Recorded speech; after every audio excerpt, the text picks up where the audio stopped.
మన ప్రభు అయిన యేసుక్రీస్తు యొక్క పరిశుద్ధ నామములో తిరిగి మరొక దినము ఉదయకాలమందు కృపావాక్యమును ధ్యానం చేయటానికి ప్రభువారు ఇచ్చిన దినాన్ని బట్టి ప్రభుకి కృతజ్ఞతాస్తుతులు చెల్లిస్తూ ఉన్నాను. అలాగనే ప్రతిరోజు దేవుని వాక్యాన్ని వింటూ బలపడుతున్నటువంటి బిడ్డలకు కూడా ప్రభు పేరిట వందనములు, ప్రభు పేరిట శుభములు తెలియచేస్తున్నాను. ప్రియమైన దేవుని బిడ్డలారా, ఈ యొక్క ఉదయకాలం మందు ప్రభు మన కొరకై ఇచ్చినటువంటి కృపావాక్యమును మనము చదువుకొని ప్రార్థనాపూర్వకంగా ధ్యానం చేద్దాం.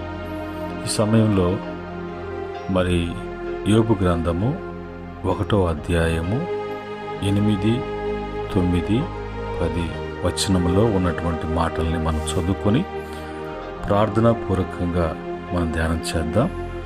యోబు గ్రంథము 1వ అధ్యాయము 8వ వచనములో ఉన్న మాట నేను చదువుతున్నాను. అందుకు యెహోవా, నీవు నా సేవకుడైన యోబు సంగతి ఆలోచించితివా? అతడు యథార్థవంతుడును న్యాయవంతుడునై దేవుని యందు భయభక్తులు కలిగి చెడుతనము విసర్జించిన వాడు. భూమి మీద అతని వంటి వాడును లేడు. 9వ వచనంలో అతన్ని అడగగా, అపవాది యోబు ఊరకయే దేవుని యందు భయభక్తులు గలవాడాయనా? 10వ వచనములో, నీవు అతనిని అతని ఇంటి వారిని అంతటికి కలిగిన సమస్తమునకును చుట్టూ కంచె వేసిదివి కదా. నీవు అతని చేతి పనిని దీవించుట చేత అతని ఆస్తి దేశములో బహు విస్తరించి ఉన్నది. కృపగల తండ్రి, పరిశుద్ధుడా, అయినా ఈ సమయంలో మీ మాటలు మేము ధ్యానం చేస్తున్నాం. మీరు వివరించి, బోధించి, బలపరిచి, స్థిరపరిచి ప్రభు మీరు ఘనత వహించమని యేసుక్రీస్తు నామములో అడిగి వేడుకుంటున్నాము తండ్రి, ఆమేన్. ప్రియమైన దేవుని బిడ్డలారా, ఈ సమయంలో ఇక్కడ దేవుడు యోబు భక్తుని గురించి సాక్ష్యం చెప్తున్నాడు. ఈ యొక్క యోబుని గురించి మరి సంభాషణ అపవాదికి దేవునికి మధ్యలో సంభాషణ. ఇక్కడ దేవుడు యోబును గురించి చెప్పేటువంటి సాక్ష్యం ఏంటంటే, అతను న్యాయవంతుడు, యథార్థవంతుడు, దేవుని యందు భయభక్తులు కలిగి చెడుతనమును విసర్జించిన వాడు. భూమి మీద అతని వంటి వాడు లేడు అని యోబు భక్తుని గురించి దేవుడు సాక్ష్యం చెప్తున్నాడు. ఇతను మరి ఆ విధముగా దేవుని ఎదుట జీవిస్తున్నాడు కనుక అతని దేవుడు అతను కలిగిన సమస్తానికి కూడా కంచి వేసి తన యొక్క చేతి పనిని దేవుడు మరి దీవించడమే కాకుండా అతని యొక్క ఆస్తి ఆ దేశంలో చుట్టుపక్కల ఉన్నటువంటి వారి కంటే అధికముగా విస్తరించి ఉన్నట్లుగా ఇక్కడ అపవాది సాక్ష్యం చెప్తున్నాడు. ఇక్కడ మరి చెప్పబడినటువంటి మాటలలో దేవుడు ఒక వ్యక్తిని ఆస్వాదించి, దీవించి, అతను కలిగిన సమస్తము కూడా నష్టము అనేది కాకుండా కంచె వేసి అతను కాపాడుతూ గొప్ప చేస్తూ ఉన్నాడంటే, గొప్పవాడు కాబడ్డాడు దేవుని వలన అని అంటే అతనిలో ఉండవలసినటువంటి లక్షణాలు ఏమై ఉన్నాయి? దేవుడు ఒకరిని గొప్ప చేయాలి అని అంటే, దేవుని యొక్క భద్రత కావాలి అంటే అతనిలో ఏమి ఉండాలి, ఏమి ఉండకూడదు అనే విషయాలు ఇక్కడ మనకు తెలియచేయబడుతున్నాయి. మరి ఎప్పుడు కూడా దేవుడు ఆయన పరిశుద్ధుడు, పరిశుద్ధుడైనటువంటి దేవుడు మనతో కూడా, మనం ఆయనతో కూడా కలిసి ఉండాలి. అంటే మనలో చెడు అనేది, పాపం అనేది ఏది కూడా మనలో ఉండకూడదు. కనుక ఈరోజు యోబు కుటుంబానికి దేవుడే కంచి వేసి యోబు కలిగినటువంటి సమస్తాన్ని, తన చేతి పని ఏదైతే ఉందో దాన్ని ఆయన దీవించి మరి అంత గొప్ప ఇది చేయటంలో, ఆ విధంగా అతన్ని గొప్ప చేయటంలో దేవుని దృష్టికి అతడు ఎంత మంచివాడుగా ఉన్నాడో, ఆ మంచితనాన్ని బట్టి అతను చెప్పట్లేదు, కానీ అతన్ని చూచినటువంటి, అతన్ని పరిశోధించినటువంటి దేవుడే సాక్ష్యం చెప్తున్నాడు. ఈ మధ్యలో అపవాదికి ఆ మాటలు వాడు సహించలేక, జీర్ణించుకోలేక, ఒకవేళ వాడు ఏ ఉద్దేశంతో చెప్తున్నా వాడే వాస్తవాలని చెప్తున్నట్లుగా ఇక్కడ మనకు అనిపిస్తూ ఉంది. ఆ యొక్క మాటల్ని కల్పించో, తర్వాత వాళ్ళ గురించి ఆ మాట ఈ మాట కలిపి అది పాడుగా మాట్లాడడమో, ఇంకోటిగో ఏదో చెయ్యాలా.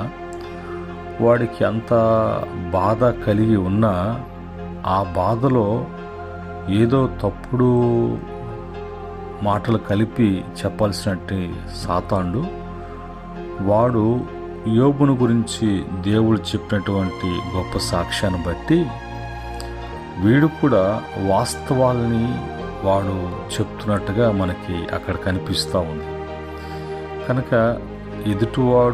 వాడు శత్రువు అయినా, అపవాది అయినా, మనకు విరోధముగా ఏది మాట్లాడాలని, విరోధముగా హాని చేయాలని అనుకున్నా, దేవుని బిడ్డలుగా మనలో ఉండవలసినటువంటి లక్షణాలు కలిగి ఉండి, ఏదైతే మనలో ఉండకూడదని ప్రభు ఆజ్ఞాపిస్తున్నారో అవి ఉండకుండా తీసివేసుకున్నప్పుడు, మరి ఎలాంటి పరిస్థితి అయినా దేవుని యొక్క భద్రతలో, దేవుని యొక్క కాపుదలలో మనకి అన్నీ కూడా ప్రభు మేలు చేసేటువంటి వారుగా ఉన్నారని ఈ యోబు భక్తుని గురించి మనం తెలుసుకుంటున్నాం. కనుక మనలో ఉండవలసినటువంటి యథార్థత, మనలో ఉండవలసినటువంటి న్యాయము, మనలో ఉండవలసినటువంటి భక్తి, మనలో ఉండకూడవలసినటువంటి చెడు తీసివేసుకుంటూ మనం జాగ్రత్త కలిగి ఉన్నప్పుడు ఆటోమేటిక్గా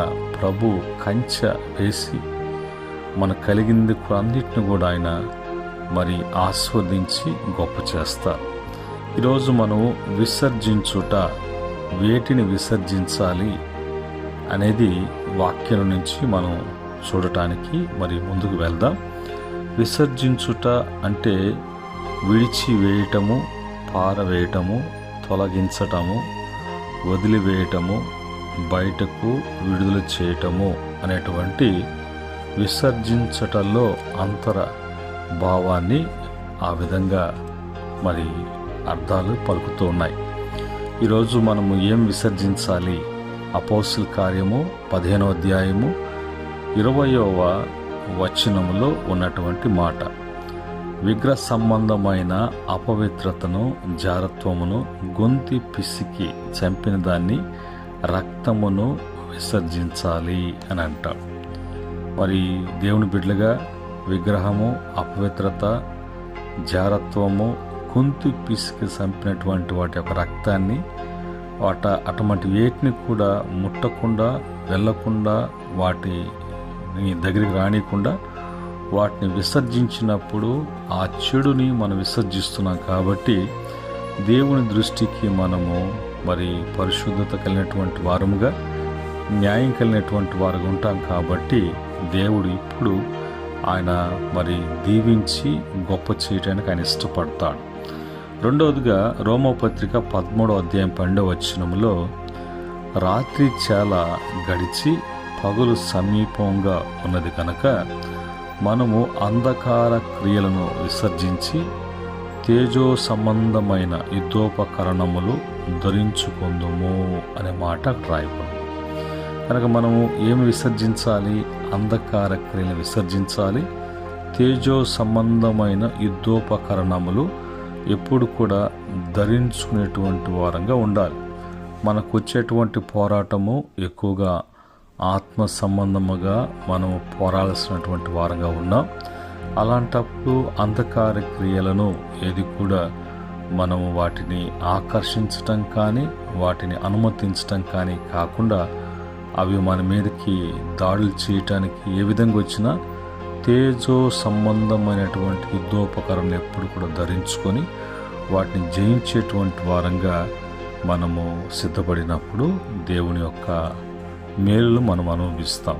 మూడవదిగా ఎఫెసీ పత్రిక 4వ అధ్యాయము 31వ వచనములో సమస్తమైన ద్వేషము, కోపము, క్రోధము, అల్లరి, దూషణ, సకలమైన దుష్టత్వము మీరు విసర్జించుడి అని రాయబడింది. ఇవన్నీ కూడా చెడుకు పోల్చబడ్డాయి.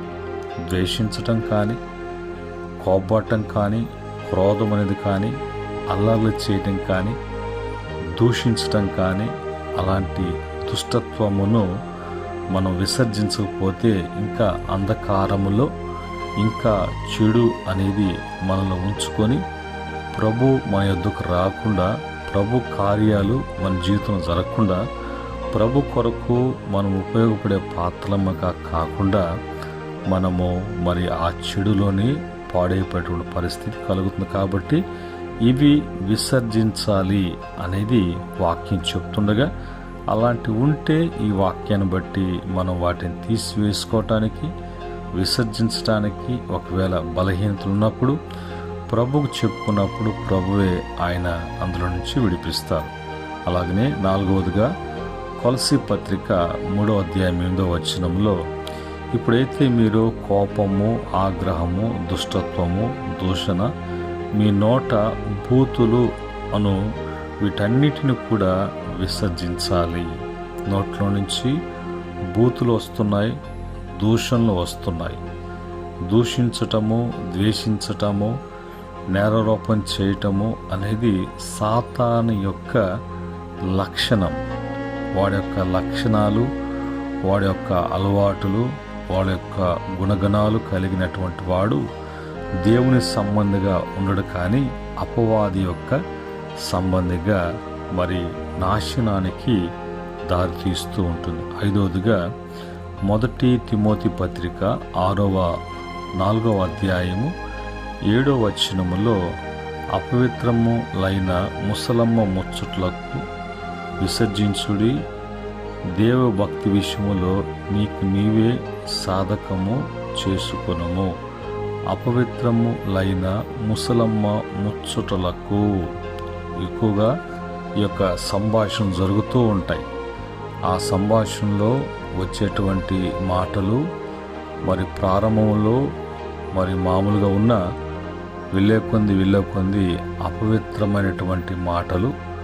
ముసలమ్మ ముచ్చట్లు అంటే తిరిగ్గా కూర్చొని ఉన్నటువంటి పని బాటలన్నీ పక్కన పెట్టేసి తీరిగ్గా కూర్చొని ఆ మాటలు, ఆ ముచ్చట్లు చేయటానికి ఆ ముసలమ్మ మనసు కలిగినటువంటి వారు ఉంటారు. అలాంటివి విసర్జించాలి. దేవుని యొక్క భక్తి విషయంలో, దైవ భక్తి విషయంలో మరి మనము సాధకముగా ఎలాగుండాలి, భక్తి కలిగినటువంటి జీవితంలో ఎలా ప్రవర్తించాలి అనేటువంటి మనము వాటి విషయంలో నేర్చుకునేటువంటి వారముగా, నడుచుకునేటువంటి వారంగా ఉండాలి. అలాగని మరి 6వదిగా 2 తిమోతి పత్రిక 2వ అధ్యాయం 23వ వచనంలో నేర్పు లేని మూర్ఖుల విత్కరములను, జగడములను పుట్టించునని ఎరిగి అట్టి వారిని విసర్జించుము అంటాడు. నేర్పు లేని మూర్ఖుల విత్కర్మలు అనేది అపహాసము చేసేటువంటి వారు. వాళ్ళు మరి జగడములు పుట్టించేటువంటి వారుగా ఉంటారు. ఈ జగడములు పుట్టించేటువంటి వాళ్ళు, అపహాసకులు అనేవాళ్ళు మరి ఎప్పుడు కూడా మరి వాళ్ళు సంతోషంగా ఉన్నట్లుగా నలుగురిని నవ్విస్తూ వారు నవ్వుతూ ఉన్నట్లుగా అనిపిస్తారు. కానీ ఇలాంటి వారు తెలియకుండానే జగడాల్ని పుట్టించటం కానీ జగడాలు పెట్టడం కానీ ఆ అపహాస్యము అనేది ఎదుటివాడిని ఎంతో కించపరిచినట్లుగా ఎంతగానో మరి వారిని దూషించినట్లుగా అది ఉంటున్న విషయం తెలియదు. తర్వాత అందరు నోళ్ళలోకి ఆ మాటలు వెళ్ళినప్పుడు అనిపిస్తుంది. అలాంటి వారిని అలాంటి స్నేహాలు విసర్జించాలని బైబిల్ చెప్తోంది. అలాగనే మరి ఈ 7వ మాటగా చూసినప్పుడు తీతు పత్రిక 2వ అధ్యాయం 12-13 వచనాలలో మనము భక్తిహీనతను ఇహలోక సంబంధమైన దురాశలను విసర్జించి శుభప్రదమైన నిరీక్షణ నిమిత్తము అనగా మన దేవుడు మన రక్షకుడైన యేసుక్రీస్తు మహిమ యొక్క ప్రత్యక్షత కొరకు మనమందరూ కూడా ఎదురు చూచుచు ఈ లోకములో స్వస్థ బుద్ధితోనూ నీతితోనూ భక్తితోనూ బ్రతుకుచుండవలనని మనకు బోధించుచున్నది.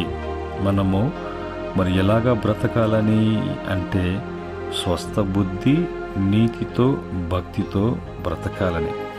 ఏం విసర్జించాలి? భక్తిహీనత, ఇహలోక మరి సంబంధమైనటువంటి దురాశలు అన్నింటినీ కూడా మనము విసర్జించినప్పుడు మనం శుభప్రదమైనటువంటి నిరీక్షణ కలిగినటువంటి వారమై మన యొక్క మరి దేవుడు రక్షకుడైనటువంటి యేసుక్రీస్తు యొక్క మహిమ ప్రత్యక్షత కొరకు ఎదురు చూస్తూ ఒక దినాన ప్రభు మన యొద్దకు వస్తారు. మనలందరూ కూడా తీసుకొని ఆయన పరలోకానికి తీసుకువెళ్తారు.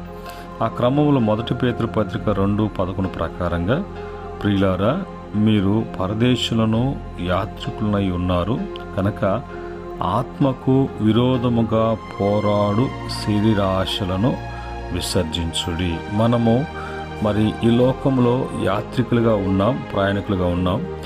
మనము ఆత్మీయులుగా ఆత్మ సంబంధంగా మనం జీవించటానికి మన యొక్క ఆత్మకు విరోధముగా పనిచేసేటువంటి శరీర కార్యాలు ఏది కూడా నెరవేర్చబడకుండా మనమంతా కూడా ఆత్మ సంబంధముగా ఆత్మీయులంగా ఆత్మతో శరీర కార్యాలని జయించేటువంటి వారంగా ఉండాలి. అయితే ఈ దినాన ఇవన్నీ విసర్జించినప్పుడే దేవుని యొక్క కంచె, దేవుని యొక్క దీవెన, దేవుని వలన మనము అన్నిట్లో కూడా మరి విస్తరించటము అనేది జరుగుతుంది. మనం విస్తరించాలి అంటే విసర్జించవలసినటువంటి వాటిని విసర్జించాలి.